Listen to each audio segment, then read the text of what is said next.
La necesidad del Ejército Rojo por un arma ligera y compacta los llevó a la creación de diversos proyectos con tal de poder manufacturar una ametralladora que fuera más barata de producir que el entonces subfusil estándar de los soviéticos, el PPSH-41. De esta tarea se encargaría el diseñador de armas Alexei Sudayev, quien fue encargado por la Comisión Estatal de Armamento Soviético a que perfeccionara un diseño a gran escala que ya había sido conceptualizado por el teniente Bezruchko Vysotsky, quien había empezado a crear dos prototipos en 1942, siendo el segundo el que tomaría Sudayev de inspiración. Mientras se trabajaba en la misma, su principal misión era simplificar la producción y eliminar la mayoría de las operaciones de mecanizado. La mayor parte de las piezas del arma eran de hoja de acero estampado. Estas medidas redujeron el número de componentes mecanizados a un mínimo, con lo cual se redujo el tiempo de manufactura en más de la mitad, siendo de 2.7 horas de trabajo en lugar de 7.3 horas que tomaba trabajar en el PPSH-41. Otro beneficio fueron los ahorros de más del 50% en el uso de acero en bruto, hasta 6.2 kilos en lugar de 13.9 kilos, que también venía acompañado de menos trabajadores para fabricar y ensamblar las piezas, lo que, sumando todos sus beneficios de costo y rapidez de creación, harían que el ejército soviético lograra aumentar su producción mensual de ametralladoras de 135.000 a 350.000 armas. Los prototipos fueron probados en el campo entre el 26 de abril y el 12 de mayo de 1942, encargándose de esta fase inicial del arma en la fábrica de herramientas de Sestroresk. El informe de la comisión de evaluación, aunque favorable, propuso algunas mejoras menores, principalmente orientadas a fortalecer la estructura del arma.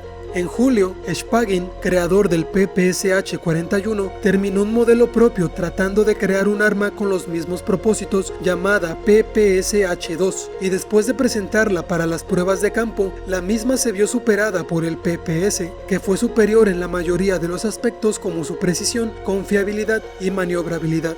Fue entonces que el 28 de julio de 1942, Nikolai Yakovlev, junto a su ayudante Iván Novikov, presentaron el arma de Sudayev al Comité de Defensa del Estado Soviético para ser aprobada, y así fue, entrando en servicio en 1942 como la PPS-42. Sus siglas, PPS, son el acrónimo de Pistolet Pulemiot Sudayeva, que se traduce como metralleta de Sudayev, calibrada para el cartucho 7.62 x 25 mm Tokarev. Luego de ser aprobada, entró en servicio en una proporción pequeña dada su reciente creación y se vio envuelta en el conflicto del asedio de Leningrado. La producción en masa comenzaría a principios de 1943, creándose así el PPS-43, una versión aún más mejorada que la anterior, cuyas pruebas pueden ser rastreadas de enero a abril de 1943, e incorporaba cambios como que se acortó el cañón y la culata, se simplificó el mecanismo de bloqueo de la culata y se mejoró la seguridad para bloquear el gatillo y el percutor. La PPS-43 rara vez fue capturada por los alemanes, a diferencia del PPS-42, ya que el Ejército Rojo ya no estaba a la defensiva en 1943. Debido a que el gobierno había invertido una gran cantidad de dinero en materiales para la producción de la PPSH-41, resultaría antieconómico abandonar la producción de esta en favor del PPS, así que mientras se producía la ametralladora de Shpagin, la serie PPS continuaba y se estima tuvo una cantidad aproximada de 2 millones de unidades manufacturadas hasta el cese de su producción tras el fin de la guerra en 1946.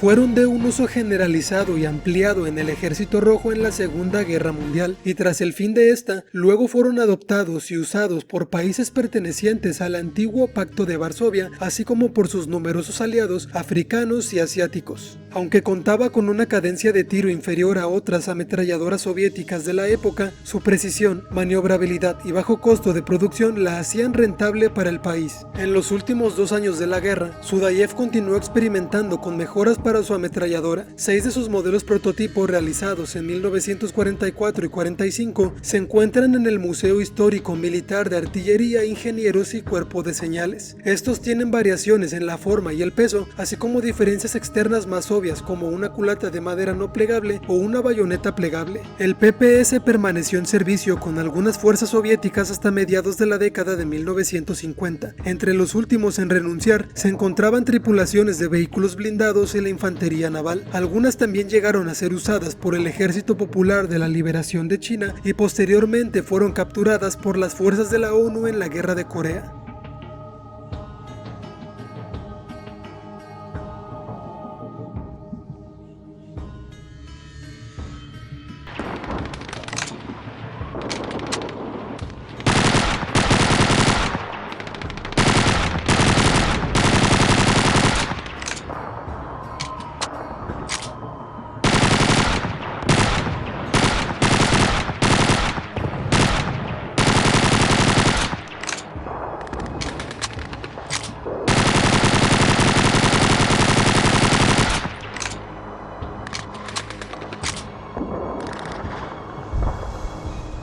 El PPS es un arma automática de retroceso que dispara usando un cerrojo abierto. Su percutor tiene forma cilíndrica y contiene un extractor accionado por resorte que extrae los casquillos del arma.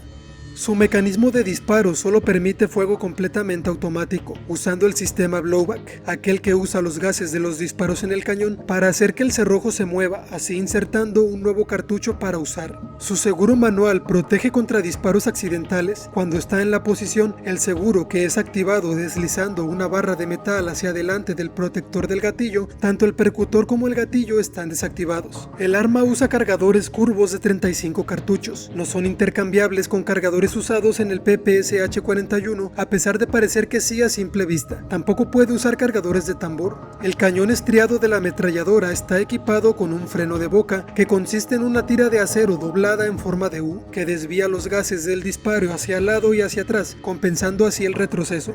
Posee una culata plegable y se puede recorrer sobre la cubierta superior del receptor, y el arma se puede disparar al tenerla con la culata cerrada. La misma no estaba conformada de una empuñadura delantera, ya que el cargador estaba destinado a cumplir este papel de una forma similar al MP-40 alemán. Generalmente era suministrada con 2 bolsas de munición, una botella de aceite, un cepillo y una correa para tener colgada el arma. Incluso en comparación con armas modernas, la simplicidad de diseño y fabricación del PPS, y gracias a que muchas partes sirven para múltiples propósitos, junto con su confiabilidad y facilidad de uso y un sistema de seguridad notablemente efectivo, la convierten en una de las mejores ametralladoras que se hayan fabricado a los ojos de muchos historiadores de armas de fuego de renombre en todo el mundo. El PPS está equipado con un conjunto de miras de hierro de tipo abierto que consisten en un poste frontal fijo protegido contra impactos por 2 placas de chapa y una mira trasera con 2 muescas pivotantes para disparar a 100 y 200 metros. Y ahora, tras aprender la historia del arma y verla en acción, es momento de hablar de sus variantes.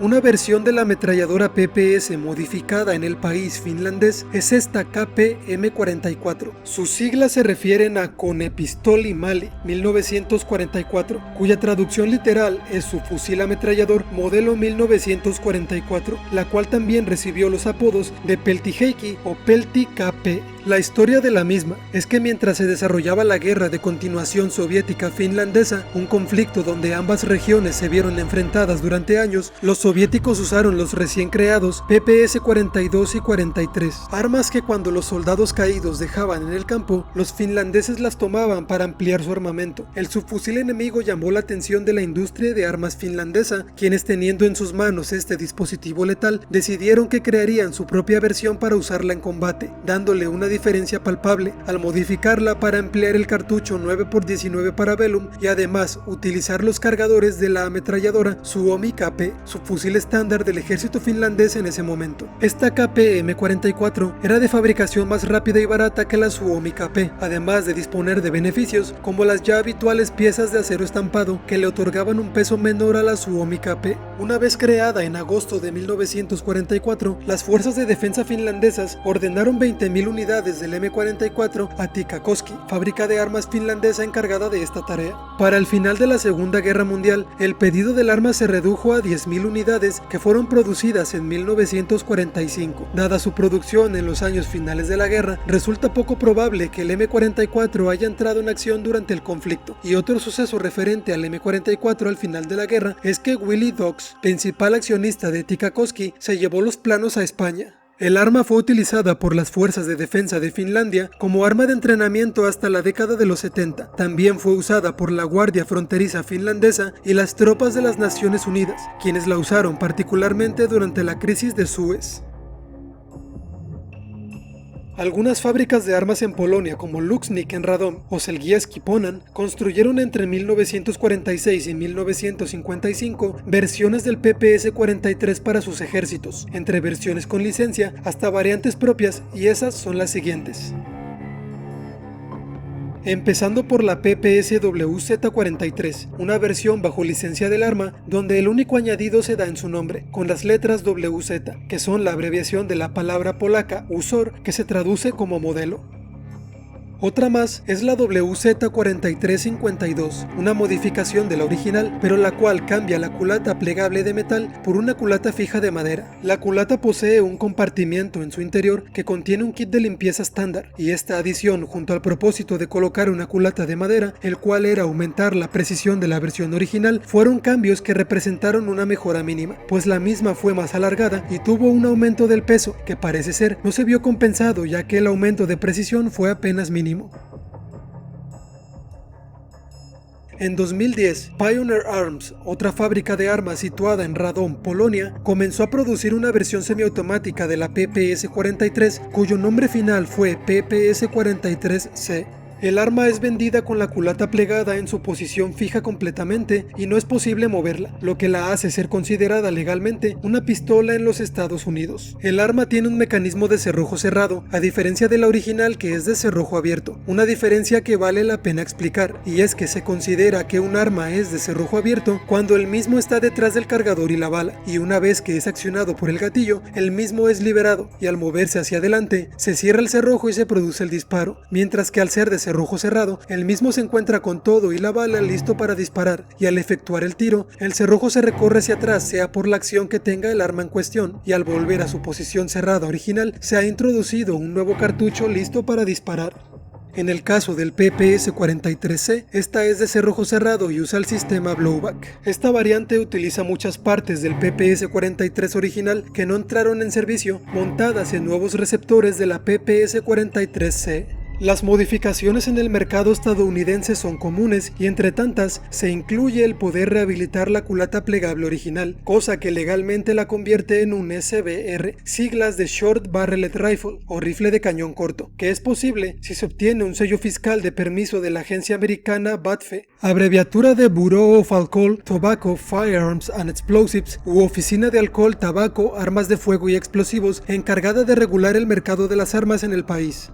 Un cambio más a esta variante es la eliminación del freno de boca original, siendo reemplazado con uno más moderno para montar accesorios como silenciadores, disponible en los calibres 7.62 x 25 mm Tokarev 9x19 y también permite el 9x23 Winchester. Otra versión más de esta variante fue una con propósito de entrenamiento, cuyo cambio fue tener la recámara adaptada para el cartucho .22 Long Rifle. Esta variante usaba los cargadores originales del PPS-43, pero con un inserto de aluminio en los mismos para reducir su espacio interior y albergar el calibre 22.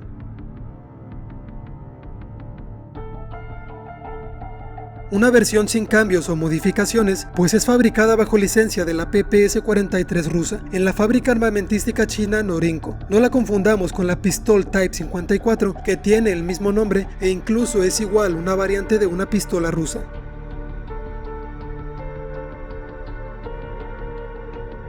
Las Duk 51, 53 y 59 fueron subfusiles diseñados en el Arsenal de Oviedo en España, gracias a que, como mencioné anteriormente, Willy Dux se llevó los planos de la KM-M44 a España. Una gran cantidad de estas armas fueron producidas para la Guardia Fronteriza de Alemania Occidental y fue licenciada para ser producida por Anschutz y Mauser. La Duk 51 se cree fue diseñada por un ingeniero de Mauser llamado Ludwig Vollgrimler, bajo financiación de Dux, no teniendo muy en claro si participó en el modelo 51, pero sí en los siguientes. A principios de la década de 1950 fue trabajada esta etapa inicial que concluyó en el Duk 51, una versión igual al KM-M44 que se puede considerar un prototipo, ya que no entró a gran escala su producción.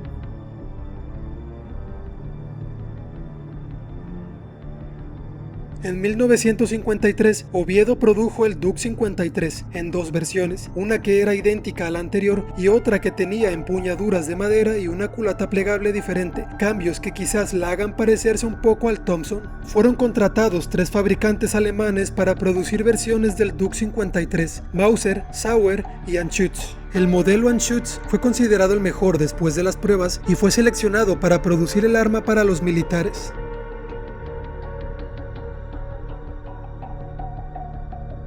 El modelo final se conocía como Duk 59, que volvía a tener el cargador curvo y disponía de 32 disparos, a diferencia de los modelos anteriores y sus 36 tiros. Otro cambio era su reducción en tamaño, haciéndolo más maniobrable. La Bundeswehr, traducida como Defensa General, siendo el nombre de las Fuerzas Armadas alemanas, comenzó a hacer arreglos para adoptar el Duk 59, pero la producción del arma fracasó después de una disputa entre Dux y Anschütz, lo que finalmente resultó en que la compañía perdiera los derechos para producir el arma.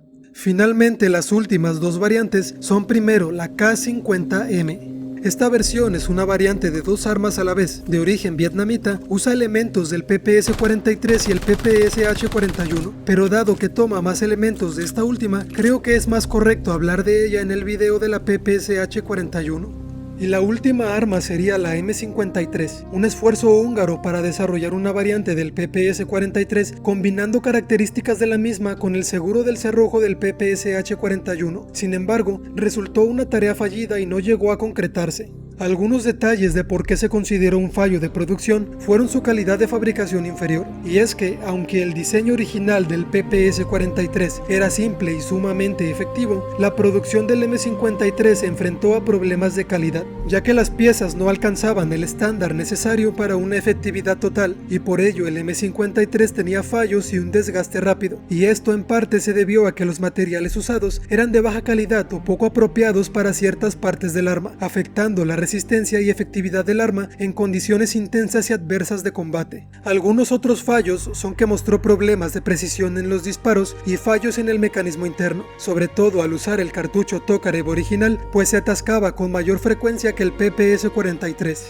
Eso entre su mantenimiento complicado debido a los componentes de mala calidad, ya que se planeó ponerlo en servicio cuando quedó obsoleto ante armas superiores de la época, fueron los factores por los que no entró en servicio. En conclusión, el PPS en su modelo 42 y 43 fueron 2 de las mejores subametralladoras que alguna vez ha hecho Rusia, creada en tiempos donde se necesitaba de un arma eficiente y más barata en contra de la PPS-H-41. Junto a sus variantes, se trata de un arma que quizás no sea tan conocida debido a que el PPS-H-41 es más popular, e incluso algunos creen que esta es una versión de esa misma, pero no es así. Y eso lo veremos en un próximo video, donde conoceremos la historia y las variantes del PPS-H-41. Por ahora eso ha sido todo. Espero que este video les haya gustado y lo hayan disfrutado. En él conocimos la historia de una de las mejores armas de la Unión Soviética. Recuerden que me apoyan bastante si comparten este video con alguien a quien pueda gustarle o interesarle el tema, y sin nada más que decir, nos vemos hasta la próxima. Un saludo, cuídense y adiós.